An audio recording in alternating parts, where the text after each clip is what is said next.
American Dream Home on Fox Business. And Griff Jenkins is with us, co-host of Fox and Friends Weekend. Mexico's most wanted drug lord, known as El Mencho, was killed in a U.S.-backed military raid. He founded a vast criminal network which has the highest cocaine, heroin, and methamphetamine trafficking capacity in Mexico. White House Press Secretary Caroline Leavitt applauded the move, and here's what she wrote. El Mencho was a top target for the Mexican and U.S. government as one of the top traffickers of fentanyl. President Trump has been very clear the U.S. will ensure narco-terrorists sending deadly drugs to our homeland are forced to face the wrath of justice they have long deserved. Former Pinal County Sheriff Mark Lamb joined me last hour on the Faulkner Focus.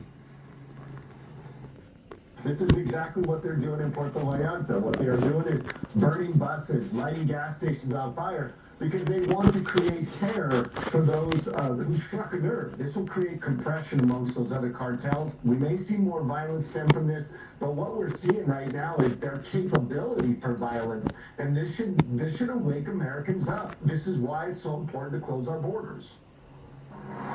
The borders are essentially closed, and the drugs flowing across, Griff, have dwindled to nearly zero, thank goodness. Not quite there, but certainly the human trafficking.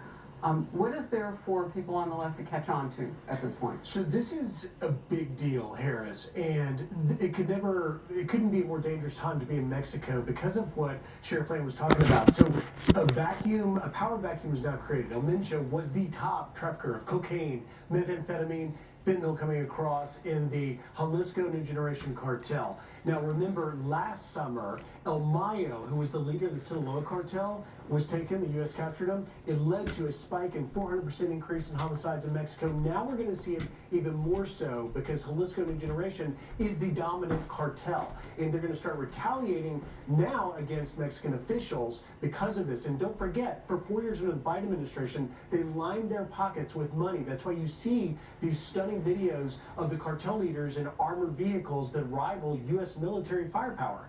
They're going to retaliate against the officials, but then they're going to fight the rival factions that are trying to fill El Mencho. And so it's really a lot of unanswered questions of really where and how they're going to retaliate against Mexican officials, and then the war that's going to go on with the cartel, which puts Americans stuck in Mexico at a very, very high risk. Yeah, the list last night, Tommy, that some of us put out on social media of all the areas that were basically in lockdown, shelter in place, was pretty long. It wasn't just Jalisco and Puerto Vallarta and some of the other areas where we know Americans go, but it was a lot of different states within that country. I think Americans need to understand something that doesn't feel comfortable, but anytime you as an American travel to Mexico, there is a limited amount of things that the American government can do for you there. Yes, they put out the warnings, they said shelter in place, they can help you a little bit with the embassy, but when you decide to travel to Mexico, a lot of people think you go to a resort, you're going to be safe, nothing happens there. Well, I think they're finding out the hard way that that's not necessarily true. In 2017, a friend of mine from California was stabbed to death in Playa del Carmen. And that was just walking from bar to bar in a resort area. So I've been sounding the alarm on this for almost 10 years now, saying, if you're an American going to Mexico, have a great time, but understand the risks. And to the point about President Trump and his message, we saw it in the first administration, his message to Mexico was the threat of terrorists if the Mexican military doesn't do their part to secure the border. And then the Mexican military stepped up. Now we flash forward to administration 2.0. President Trump says, I'm not going to tolerate not only the human trafficking, but the drug trafficking. And now the Mexican military, once again, stepping up to do their part to secure their own country. That, in my opinion, is a direct response to President Trump and how tough he's been on this issue. Talk to me about tariffs, because you knew we'd get there eventually, and Tommy got us there.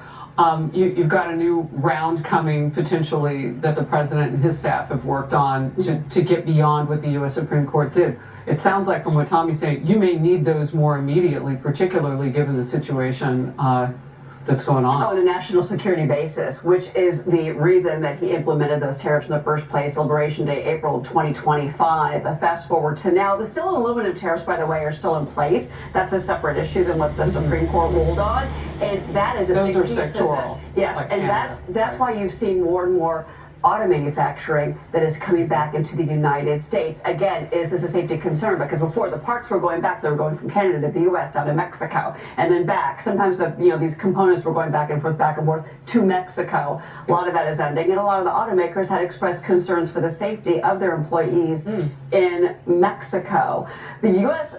government has, not only do you have this designation of a terrorist organization with Jalisco, but you also have them giving us a price tag on the cartel industry as it exists right now in Mexico. It is a multi-billion-dollar industry on an annual basis, because they're not just into fentanyl and into meth and cocaine and human trafficking. They're also, they steal oil from Pemex and then they sell it. They have extortion operations around the country, the different groups of the cartel do, where they extort the avocado farmers, they extort small businesses, nightclubs. It is an unbelievable. So even though the border has been effectively shut down, even though the fentanyl, to your point, production has really slowed down, in particular in the southern part, like in the Sonoran region, we've seen that.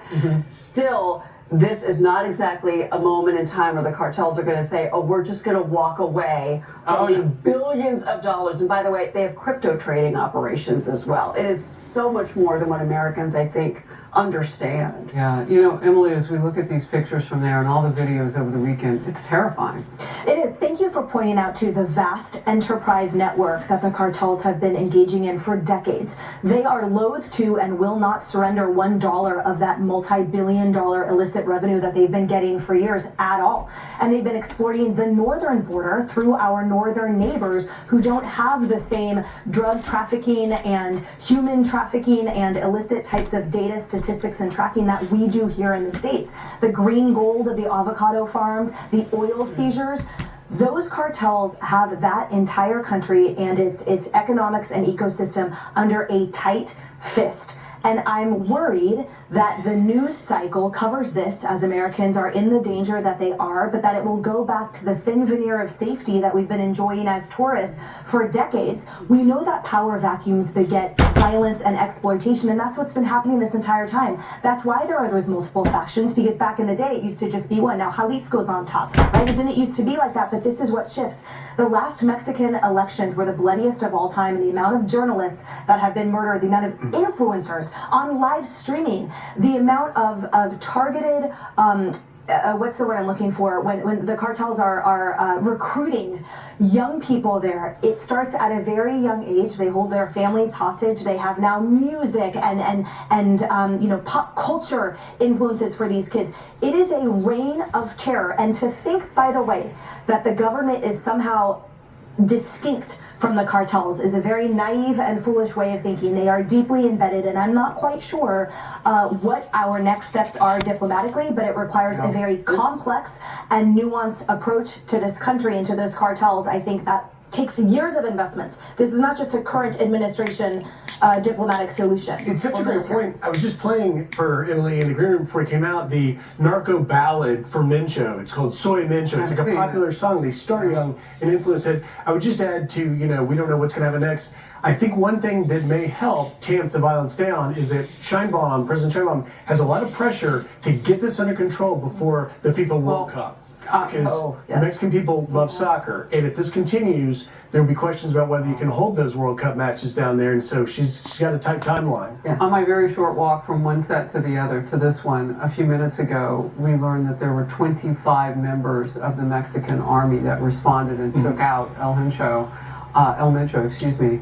And that's a high number if you consider that they're going in to get somebody and they take that kind of damage and harm to themselves.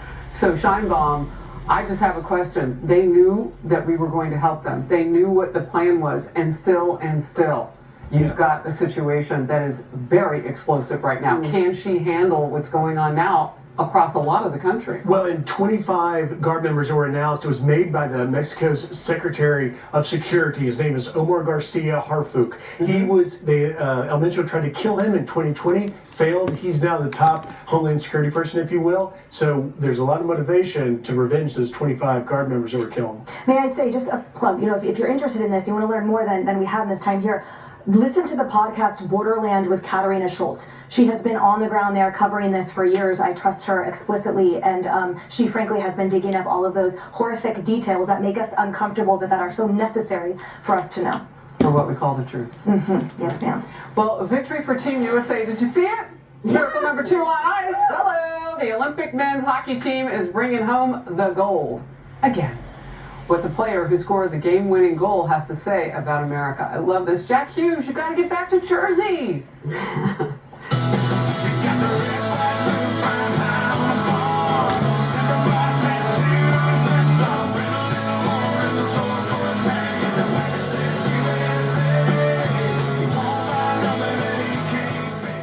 Yep, your worst nightmare. Your car broke down. Now you're worried if it's going to cost you a fortune in repair bills. Unless you already call CarShield, the legit #1 auto protection company in the country.